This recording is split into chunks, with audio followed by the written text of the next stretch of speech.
ഈ കുട്ടികൾ കുട്ടികളൊന്നുമില്ല, ഇപ്പൊ എല്ലാം വലുതായി. ഈ തന്താണ് ഞാന്. അതല്ല, കുട്ടികൾ എത്ര ഉണ്ട് എന്നാ ചോദിച്ചത്.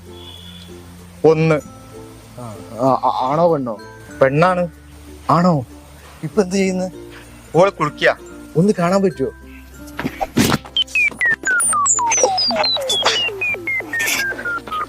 തോന്നിയാസം പറയും.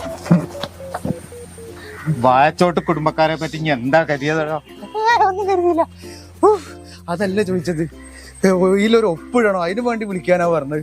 കാര്യങ്ങൾ വ്യക്തമായും സ്പഷ്ടമായും പറയാം, അല്ലെങ്കിൽ എല്ലിന്റെ എണ്ണം കൂടും, പല്ലിന്റെ എണ്ണം കുറയും. അതൊക്കെ മനസ്സിലായി. മിസ്റ്റർ കോയ എന്ത് ചെയ്യുന്നു? എന്ത് ചെയ്യണം? അതല്ല, ജീവിക്കാൻ വേണ്ടി എന്ത് ചെയ്യുന്നു? ജീവിക്കാൻ വേണ്ടി ഞാൻ എന്തും ചെയ്യും. അതൊക്കെ മനസ്സിലായി. സത്യം പറ, നിന്നെ ആരാ അങ്ങോട്ട് പറഞ്ഞേച്ച്?